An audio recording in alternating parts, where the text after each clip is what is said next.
Assalamualaikum warahmatullahi wabarakatuh. Saudara-saudara sekalian yang saya hormati, alhamdulillah pada sore hari ini kita mempunyai kesempatan untuk berbincang-bincang mengenai masalah COVID-19 yang sekarang masih juga marak aja, nggak pernah habis-habis itu.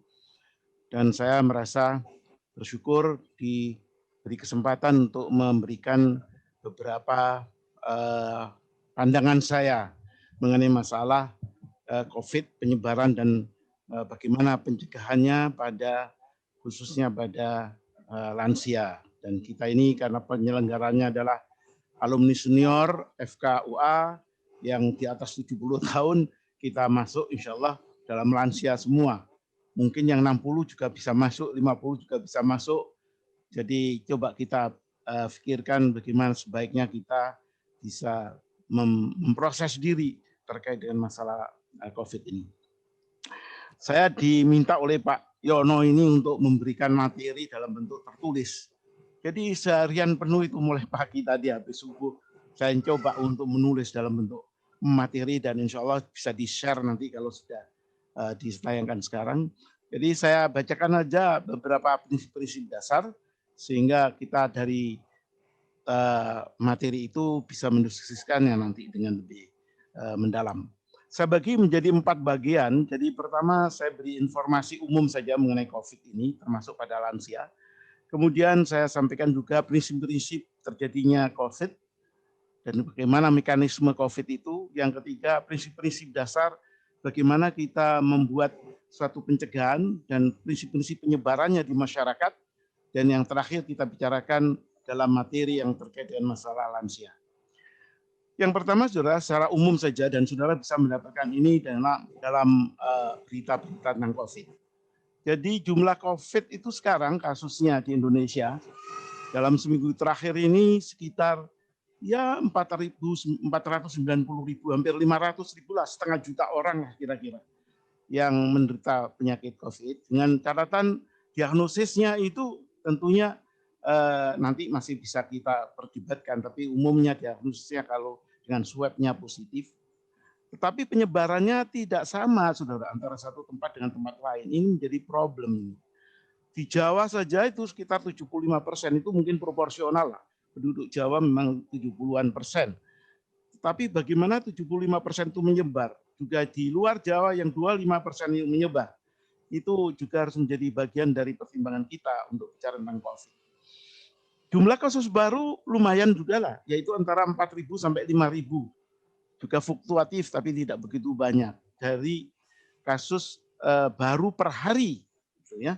Dan ini juga bisa kita tahu dari perkembangannya dari waktu ke waktu. Kadang 4.000 kurang sedikit, kadang 5.000 lebih sedikit. Saya kira itu biasalah.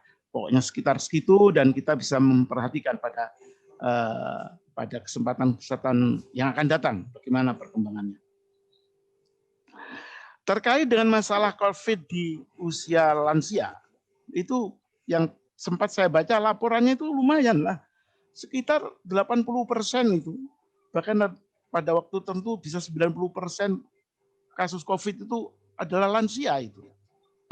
Ya nasib kita ini rupanya harus hati-hati ini ya.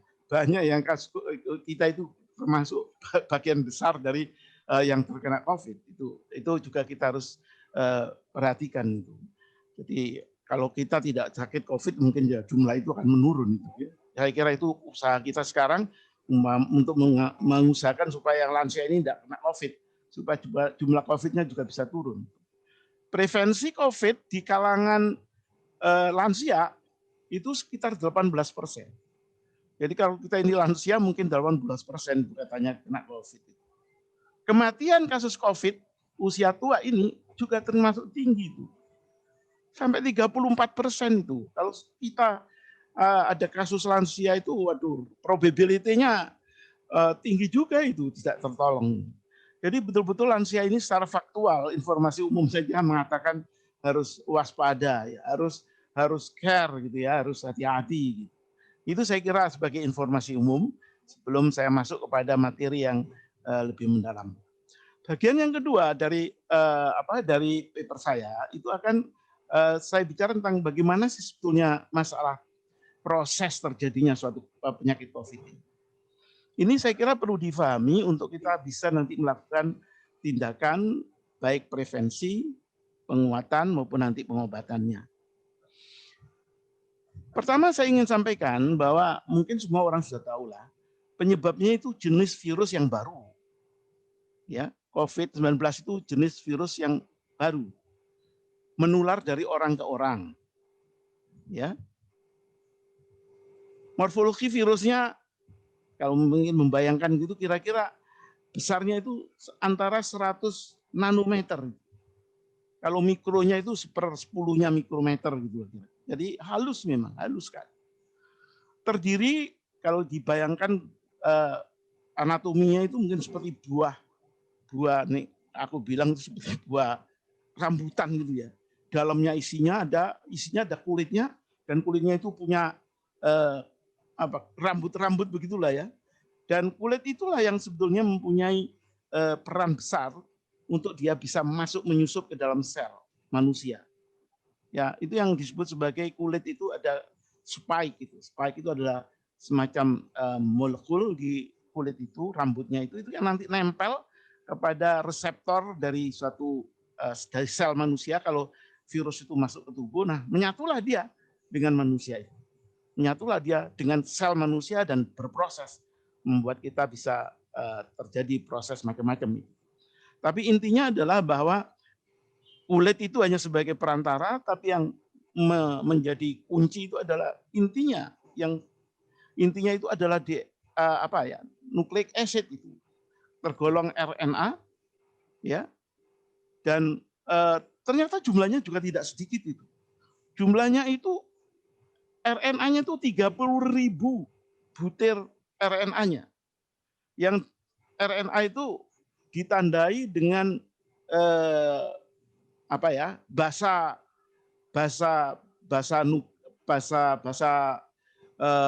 nitrogen yang jumlahnya tadi 30.000 sekitar itu, dan urutan yang sangat spesifik.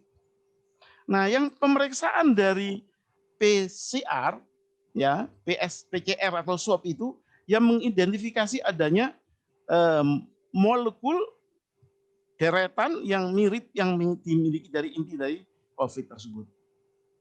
Yang masih jadi polemik itu adalah sekarang ini, benarkah kalau kita menemukan jejak dari protein dari nucleic acid yang 30.000 mirip COVID itu, otomatis di situ virusnya masih hidup. Nah, itu yang masih menjadi perdebatan, sehingga kita harus ada understanding di situ, dan ini masih harus diteliti lebih lanjut.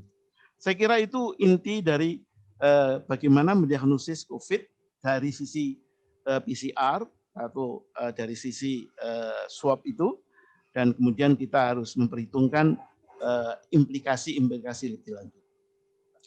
Bagian kedua dari morfologi ini saya ingin sampaikan bahwa dalam sekelompok populasi virus itu otomatis tidak semuanya sama. Ada yang sangat ganas, ada yang tidak ganas. Nah, umumnya, dan bersyukurlah dari segerombolan virus itu mungkin hanya sekitar 30-20% yang serius, yang ganas sekali. Sehingga kalau kita beruntung tidak dapat yang tidak ganas, ya mungkin safety-nya lebih banyak. Jadi ini bagian dari catatan saya tentang virus yang juga harus membuat kita menjadi lebih proporsional begitu ya. Ini saya siapkan ini untuk saya bacakan lebih lanjut, masih juga dari ya. Saudara sekalian, jadi yang berikutnya dari sisi proses ini perlu kita membedakan. Ini penting, ini saya kira ini sering tidak dibicarakan. Saya ini mengatakan ini salah satu kunci bagi saya. Kita bedakan antara infeksi oleh virus dengan infeksi oleh mikroorganisme seperti bakteri, parasit, dan lain-lain. Yang mikroorganisme itu adalah makhluk hidup. Karena dia makhluk hidup, maka dia begitu masuk ke tubuh, dia bisa berbiak sendiri di tubuh itu dengan memakai tubuh kita sebagai bahan makanan. Sehingga dari masuk beberapa bakteri, dalam waktu tertentu bisa miliaran itu jumlah bakteri, dan rusaklah itu sel-sel yang ada di dalam organ yang digerogoti oleh bakteri itu. Di dalam kedokteran preventif itu dinamakan sebagai dose independent. Masuk 10 bisa semiliar dalam beberapa waktu dan kemudian membuat orang sakit. Dari mulai masuknya bakteri sampai menjadi miliaran sehingga orang jatuh sakit, itu disebut masa inkubasi. Itu berlaku untuk mikroorganisme yang bisa berbiak sendiri di tubuh. Tapi untuk virus tidak. Virus itu benda mati, molekul mati. Dia tidak mempunyai kemampuan bisa berbiak dengan sendirinya. Dia harus masuk dulu ke dalam sel tubuh kita berbiak, nah disitulah kemudian memungkinkan si virus itu bisa berbiak. Jadi sekarang kalau kita misalnya, ini ekstrimnya ya, contoh ekstrim, mesti kemasukan 100 virus gitu aja, masuk ke tubuh kita, dan tidak ketambahan lagi, rasanya tidak akan sakit itu orang. Kan hanya 100 sel yang kemasukan 100 virus dan akhirnya mati. Selnya mati juga virusnya. Itu di dalam ilmu kedokteran prevention dinamakan dose dependent. Jadi sakitnya seseorang oleh virus itu ternyata terkait dengan jumlah virus yang masuk gerudukan gitu, bersamaan. Bukan hanya ratusan, ribuan, bahkan ratusan ribu, miliaran masuk dalam waktu yang bersamaan ke tubuh kita. Pada saat yang sama virus yang masuk, yang ratusan ribu itu juga mengintervensi ratusan ribu sel, nah barulah orang itu bisa sakit. Dikatakan kalau ada infeksi sampai 400 ribu, 500 ribu virus, baru orang itu kemudian sakit.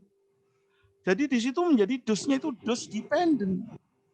Kalau kemasukan 1-2 virus saja itu enggak usah apa ya, kepikiran banyak lah. Tapi kalau saudara ketemu sama orang yang sakit COVID, terus di situ saudara seenaknya menghirup udaranya, megang-megang tangannya, mengelus-ngelus pipinya, wah berapa ratus ribu itu virus yang masuk seketika itu. Dan itu yang memberikan efek pada kesehatan kita.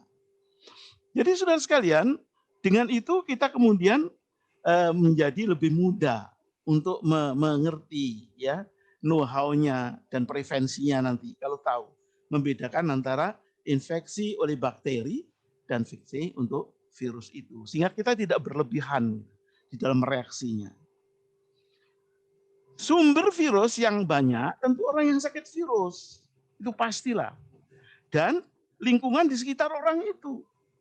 Misalnya di kamar tidurnya, di tempat tidurnya, di bednya, dan seterusnya.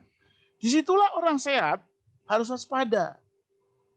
Atau bisa juga tempat berkumpul banyak orang, apalagi di ruang tertutup. Yang sebagian orang itu OTG misalnya, orang tanpa gejala, tapi sudah menebar virus. Nah, corona masuk ke tubuh kita itu umumnya melalui saluran pernafasan. Dan ya, di dalam saluran pernafasan itulah virus kemudian berinteraksi dengan sel-sel kita, mukosa kita. Dan melalui spike dari si virus yang ada di kulit tadi, di rambutan, kulitnya rambutan, dia berinteraksi dengan molekul reseptor di dalam sel mukosa saluran pernafasan, ACE2, gitu ya. Jadi angiotensin enzim itu ya, yang ya, itu yang kemudian dia menyatu itu menjadi suatu proses yang nembus di dalam sel dan dia menjadi satu dengan RNA dari sel kita dan sel tubuh kita menjadi rusak. Itu menurut saya prinsip dasar terjadinya sakit sakit corona dari orang sehat menjadi sakit, faktor penyebabnya agentnya, coronavirus, sumber agentnya, orang yang sakit dan sekitarnya, dan orang yang sehat bagaimana prosesnya kok bisa masuk. Masih diragukan kalau orang terkena sakit virus itu dari makanan misalnya, itu masih banyak diperdebatkan. Jadi memang yang disebut sebagai sel yang bisa menangkap coronavirus itu adalah sel saluran pernafasan. Dan itu kemudian dia ditinggal di dalam saluran pernafasan atas, kemudian bertahap dia ke bawah sampai ke alveoli, dan itu yang paling disukai oleh si virus itu untuk melakukan segala macam aktivitasnya. Saudara, bagian yang ketiga sekarang ini mudah-mudahan bisa mematuhi itu permintaan Pak Bing ini untuk 30 menit ini.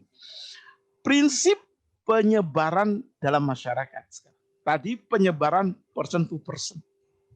Ya, kita tahu di mana kapan waspada, bagaimana kita menjaga diri dan seterusnya. Sekarang penyebaran dalam masyarakat. Karena hitungan masyarakat itu sedikit berbeda dengan hitungan personal. Demikian juga kebijakan makro oleh pemerintah itu beda dengan kebijakan individu kita. Dan di sini saya ingin sampaikan beberapa prinsip dasar yang terkait dengan penyebaran di dalam masyarakat, dan otomatis nanti terkait dengan masalah kebijakan harusnya yang diambil oleh pemerintah, karena pemerintah mengurusi masyarakat ini. Jadi tidak personal, tidak dokter per orang, tapi penguasa terhadap masyarakatnya, membuat kebijakan. Nah ini yang kita harus tahu prinsip-prinsip dasar dari penyebaran virus di dalam masyarakat. Ada ukuran-ukuran kuantitatif yang dipakai untuk melihat kecepatan penyebaran penyakit dan risiko tertularnya penyakit. Pertama yang sering dihitung dalam ilmu kesehatan masyarakat itu untuk melihat proses penyebaran itu adalah incidence rate, yaitu jumlah kasus baru ditambah dibagi dengan jumlah penduduk. Yang di Indonesia pada saat ini katanya 5.000 dibagai jumlah 250 juta. Nah, sekitar itu kira-kira incidence rate.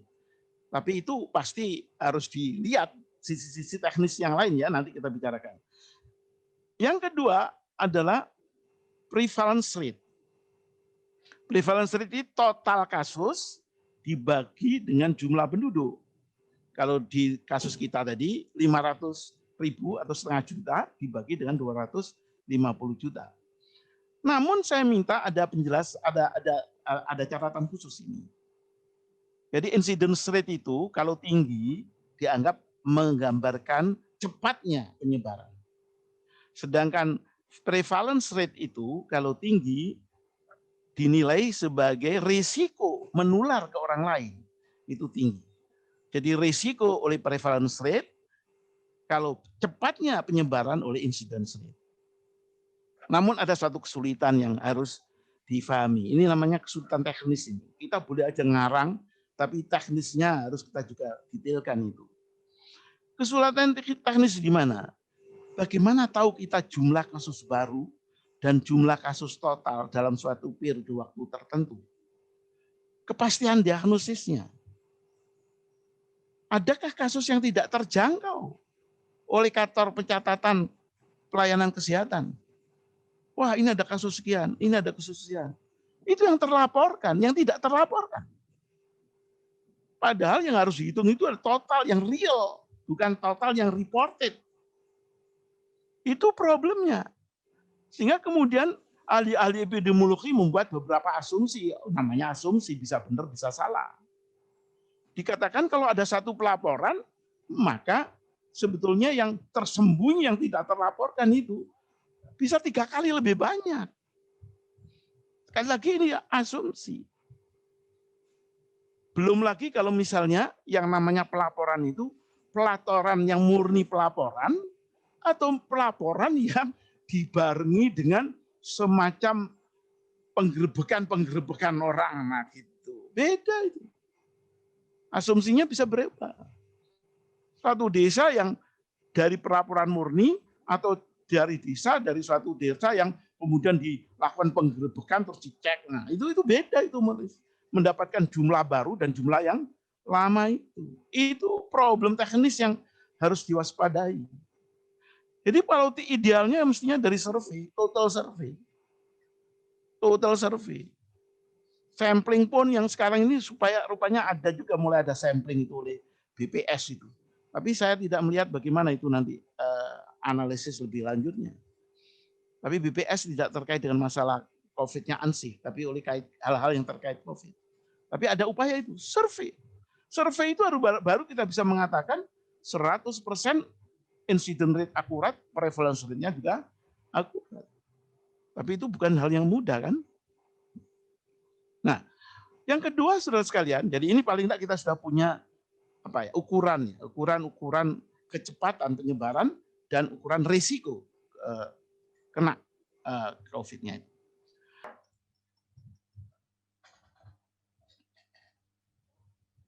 Dengan bekal incident rate, maka bisa kita perkirakan sekarang berapa jumlah kasus setelah periode tertentu. Nah, ini prediksi, ini masuk kepada prediksi yang kita sekarang sedang berdiskusi atau berdebat kapan ya kira-kira berhentinya COVID ini. Itu teorinya adalah incidence rate.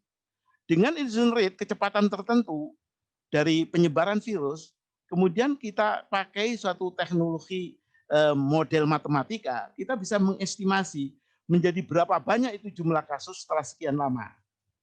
Ya, jadi incident rate bisa diperkirakan untuk mengetahui jumlah kasus setelah periode tertentu. Atau untuk mencapai suatu jumlah tertentu di suatu masyarakat, kasus itu, berapa waktu yang diperkirakan. Nah, ini yang sekarang dipakai untuk memakai teori herd immunity. Dikatakan kalau masyarakat itu 80%-nya sudah terinfeksi, ya, secara alami akan berhenti itu penyebarannya. Benarkah teori herd immunity untuk suatu yang prosesnya natural? Rasanya hampir susah itu dilakukan. Susah dilakukan. Mengapa? Karena yang namanya incidence rate itu bergerak, tidak statis. Incident rate itu yang suatu variabel yang menjadi variabel penentu untuk menentukan bagaimana perkembangan suatu penyakit, itu sendiri bergerak. Saya minta sudah bayangkan, sekarang misalnya dari 1 menjadi 2, 2 menjadi 4, 4 menjadi 5. Tapi ada juga yang bisa 1 menjadi 5, 5 menjadi 20, 20 menjadi 200. Itu yang membuat kesulitan kita memprediksi hanya berbasis incidence rate. Model yang dipakai eksponensial, yang tadi itu 1, 2, 2 menjadi 4, 4, 15. Itu eksponensial. Eksponensial itu hanya berlaku kalau incidence rate-nya tetap. Padahal itu incidence rate tidak akan bisa stabil. Nah, otomatis dengan demikian, saudara sekalian, kita tidak mudah untuk memprediksi ya kapan berhentinya penyebaran itu secara alamiah. Ya. Sehingga dengan demikian memang tidak begitu harusnya teori herd immunity dipakai, gitu ya. Saya tuliskan di sini herd immunity itu tidak tepat dipakai untuk memperkirakan kapan ada penghentian penularan kalau berbasis secara alami. Biasanya herd immunity itu dipakai untuk proses vaksinasi. Dengan vaksinasi, orang kemudian bisa mempredik yang bisa menjadi kebal sekian persen, cukuplah dengan 80% kebal vaksinasi, maka berhentilah akan penyebaran karena ada herd immunity. Risiko penularan umumnya dihitung dengan besaran PR, prevalence rate. Tadi incident rate untuk prediksi berhentinya penyebaran. Sedangkan risiko kita kena penularan itu dikaitkan dengan prevalence rate. Lebih tinggi prevalence rate, lebih banyak probabilitas orang tertular saat kontak dengan orang lain. Tentu nilai prevalence rate tidak bisa banyak dipakai jika diterapkan pada daerah yang terlalu luas dengan penduduk yang terlalu tersebar tidak merata seperti Indonesia. Jadi kalau saudara menghitung dengan enteng-enteng gitu ya, 500 juta dibagi 250 juta itu prevalence rate, maka risiko kita ketularan adalah sekian persen, itu susah dipakai. Mengapa? Karena tadi itu ada yang tersembunyi. hidden cases itu. Ya. Yang kedua, zona dari negeri yang besar seperti Indonesia ini dengan penduduknya yang tersebar itu tidak sama. Ada zona dan prevalence rate yang tinggi, ada zona dan prevalence rate yang rendah. Kita nggak bisa menyamakan itu. Jadi pemerintah nggak bisa pukul rata dianggap tidak ada atau rendah, juga tidak bisa pukul rata semua negara, semua bagian dari negeri ini oleh suatu prevalence rate yang tinggi. Itu diperlukan kebijakan yang serius itu. Sehingga saya mengusulkan sebetulnya harus ada zonasi Indonesia ini. Sebaiknya per desa dihitung prevalence rate. Minimum per kecamatan. Yang kita dengar dari laporan di TV itu biasanya masih per bulan itu. Per kabupaten. Bayangkan kabupaten yang penduduknya bisa sampai puluhan juta itu. Di situ terjadi dari banyak kecamatan dan banyak desa yang variatif. Yang satu kota yang padat, banyak petani di daerah yang rengek-rengek di dekat hutan. Kita tidak bisa mempersamakan itu. Risiko ketularan oleh prevalence rate yang bersifat makro itu. Sehingga saya mengatakan sebaiknya Indonesia ini dipetakan itu prevalence rate COVID by villages atau subdistrict minimum itu. Dan baru itu kemudian dari board anti COVID bisa membuat satu policy yang efektif untuk negeri kita ini. Poin yang keempat, saudara sekalian, yang saya ingin saudara fahamkan, dalami lagi adalah pemanfaatan prevalence rate juga tidak boleh satu sisi saja. Nah, maksudnya begini maksud saya. Tadi kan prevalence rate mempunyai manfaat untuk memperkirakan berapa terjadinya risiko penularan. Pertama, jika prevalence rate-nya amat rendah. Saya berikan contoh misalnya 1/10.000. Maka pada berkumpulnya orang yang jumlahnya hanya 100, katakanlah seperti musola, gereja, tentu risikonya untuk penularan sangat kecil sekali. Karena tadi itu probability tertularnya itu 1/10.000. Lah ini hanya ada 100 orang. Nah, pada kasus seperti itu, ya, kita harus lebih proporsional melakukan penerapan langkah-langkah protection. Ya itu satu. Jadi jangan digebiak-uya, sama aja prevalence rate-nya 10.000, wah sudah, walaupun kumpul 5 orang sudah dilarang. Nah itu ya kemanfaatannya menjadi beda dan kemudian memberikan side effect, misalnya side effect ekonomi, side effect keimanan, peribadatan, dan macam-macam. Sisi lainnya adalah resiko ketularan bisa diperhitungkan bagaimana orang itu kontak satu dengan lainnya. Ya, jadi menambah jarak tentu mengurangi risiko penularan. Memakai masker tentu akan membantu memperkecil penularan. Ya, jadi tidak hanya satu PR saja, tapi PR dikaitkan juga dengan masalah bagaimana kita membuat policy. Ada satu hitungan probabilitas tentang masalah masker ini yang saya bilang mungkin perlu harus ditinjau dulu loh, tapi saya pikir itu paling tidak ancar-ancar. Jika seorang penular kontak dengan orang sehat, keduanya tidak pakai masker, ya probability tertular ya 100% lah kira-kira. Ya. Begitu orang yang sehat memakai masker, yang tidak yang penularnya itu tidak pakai masker, turun. Tapi probability penurunnya hanya 75%. Hanya 25%, hanya kemungkinannya 75%. Sebaliknya kalau dibalik, yang maskeran itu si penular, orang sehatnya hanya tidak memakai masker, itu sudah drop menjadi 5%. Jadi kata kuncinya itu si penular itu harus difokuskan untuk memakai masker. Dua-duanya pakai masker, ya insya Allah itu hanya dikatakan 0,1% bisa ada proses penularan. Hitungan seperti itu masih harus didalami pasti, tentu dipengaruhi oleh lamanya dia berkomunikasi dan jarak yang dia berkomunikasi. Itu namanya teori tentang masker dan masker plus. Nah, berikutnya saudara sekalian, ini yang sekarang yang paling menarik, mungkin karena sekarang yang paling hangat itu adalah vaksinasi. Apa itu vaksinasi?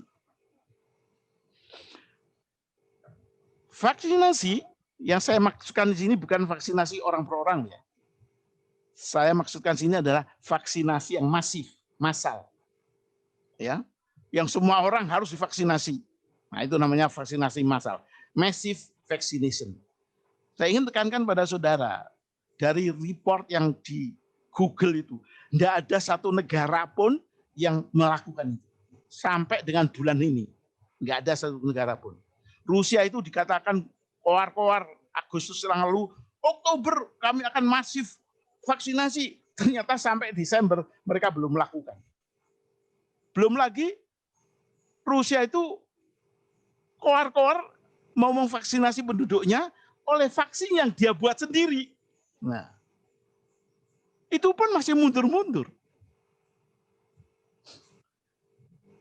Maka saya mengatakan ini harus harus dikaji betul ini. Indonesia kok berani-beraninya memvaksinasi penduduknya masif dengan vaksin yang bukan dibikinnya sendiri. Ini suatu pertanyaan yang menurut saya big question mark yang mempunyai risiko sangat tinggi. Kalau kita tidak bisa membuat vaksin sendiri, sebaiknya ya tunggu negeri lain yang sudah vaksin total, nah baru kita ikut. Gitu. Itu rasional yang harus difahami. Apalagi Indonesia sekarang dengan jumlah kasusnya dan penyebarannya kok masih lumayan dibandingkan negara yang lain.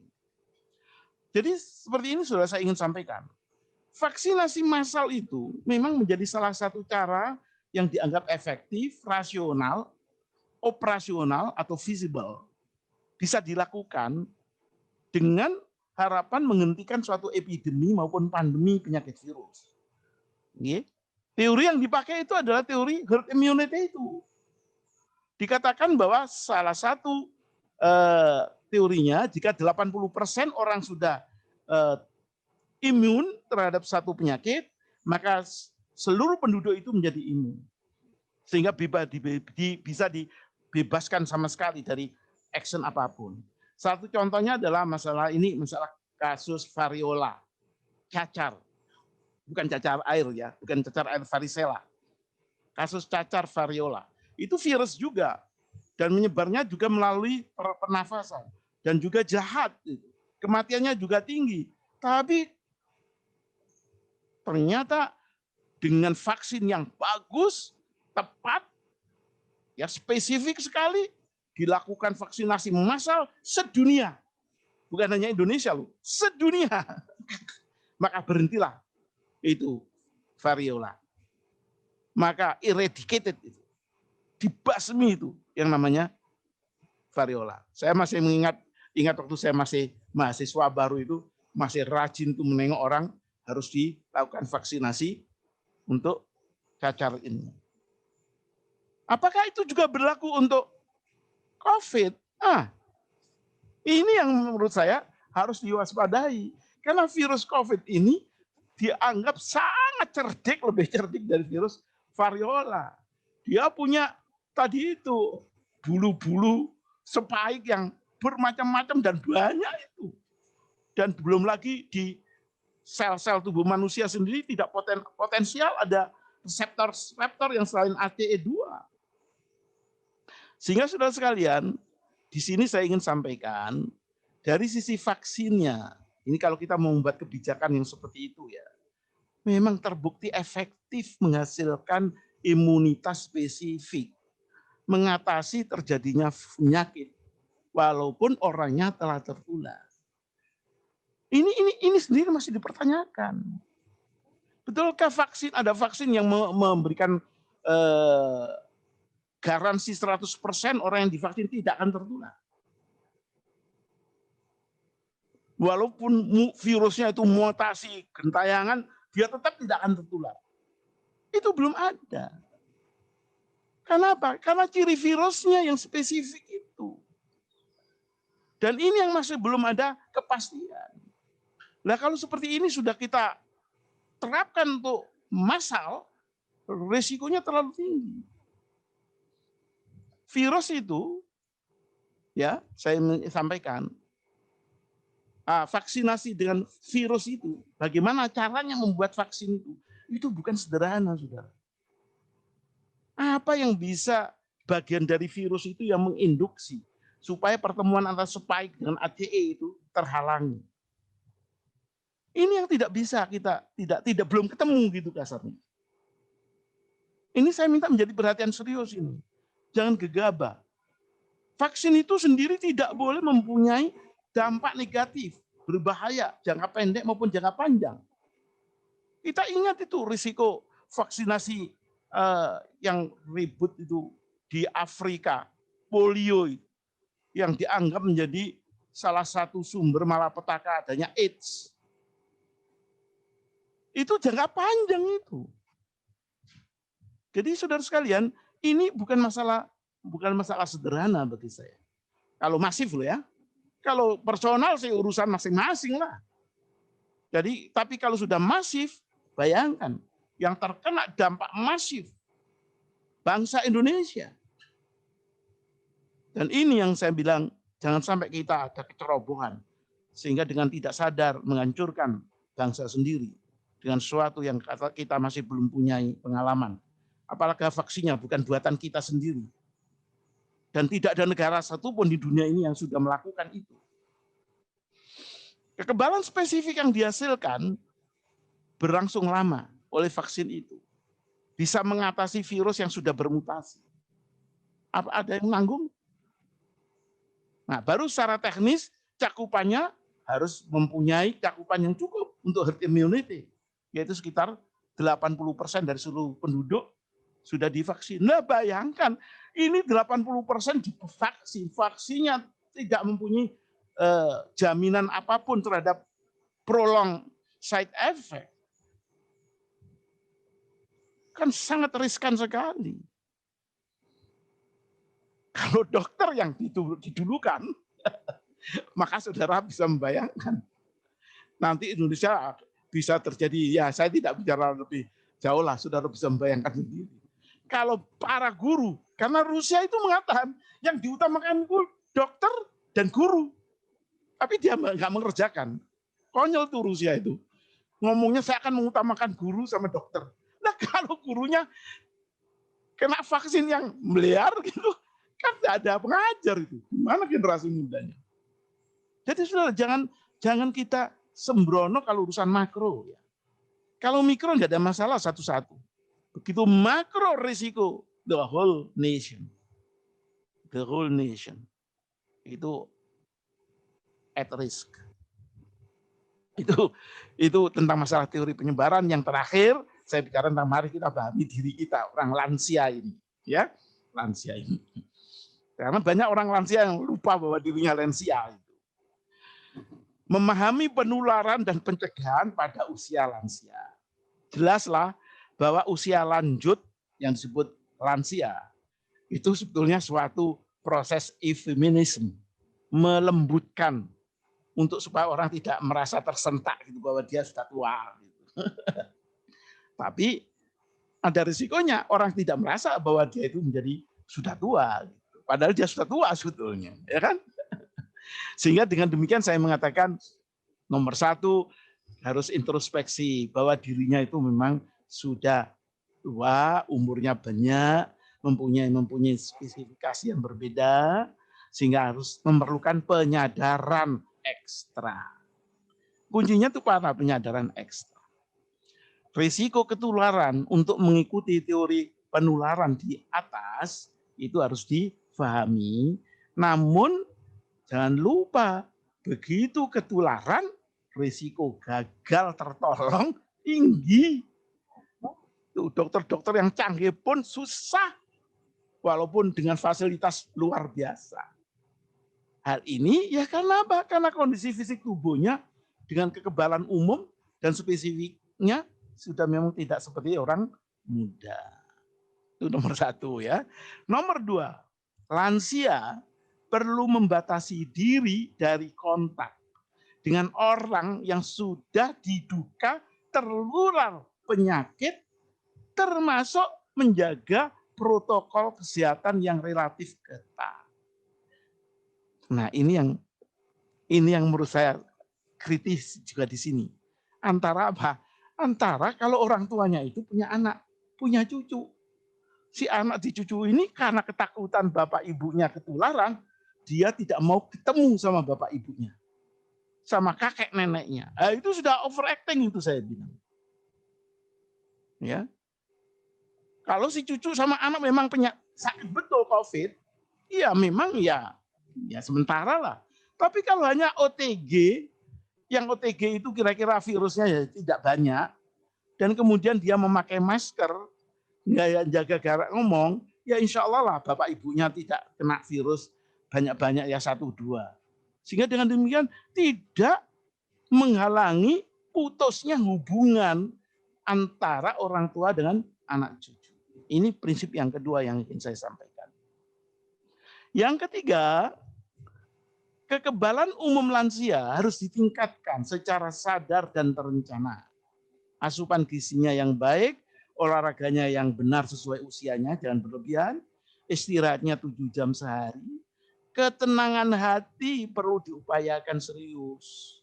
Jangan terus saja berat, waduh kerja keras mencari ya itu saya bilang itu harus diwaspadai. Berikutnya, kita juga harus mengurangi aktivitas yang mempunyai risiko tertular dengan orang dan lingkungan yang bervirus, seperti suka jalan-jalan, lihat pemandangan indah, dengan transport publik, dengan bermalam di luar rumah, itu sudah harus dikurangi. D, perlu tidaknya melakukan vaksinasi COVID. Ini tadi sudah kita bicarakan.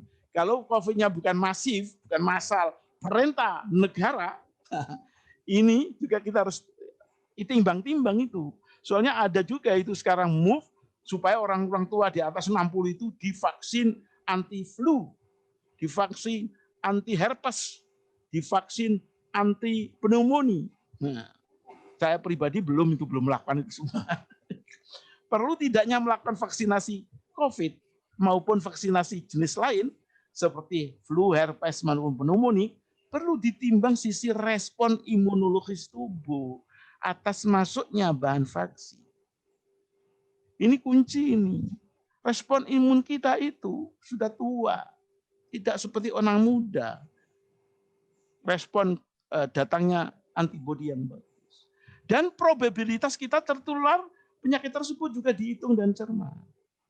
Dan yang kelima terakhir, Pak Bing Sungkur belum di stop saya. Ya, emang saya los.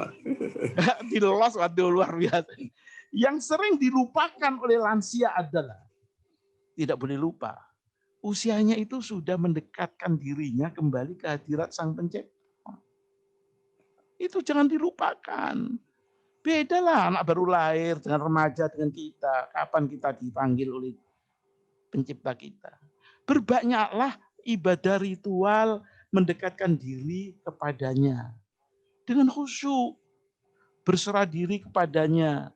Banyak bersyukur atas nikmat karunia sudah dikasih umur panjang dan kapasitas dan kemampuan yang macam-macam. Harus banyak melakukan banyak kebaikan, menolong orang, tidak egoistik. Banyak menghindari larangannya. Bukan hanya larangan berat seperti 5M, maling, madon, mabuk, apapun 5M. Itu kan juga larangan yang lain seperti hidup glamor, boros, pamer harta, pamer anak cucu, membuat orang lain cemburu.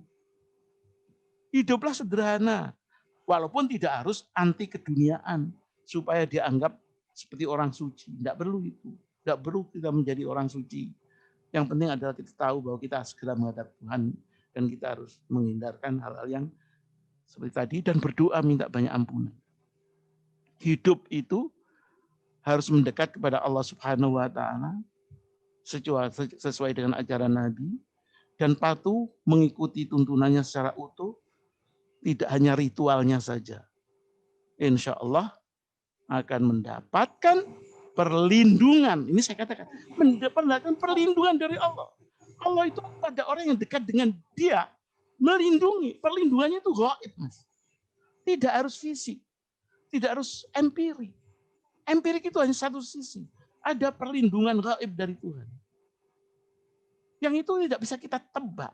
Itu hanya terjadi kalau kita dicintai Allah. Nah, itu yang kita harapkan. Ada perlindungan dari Allah secara gaib.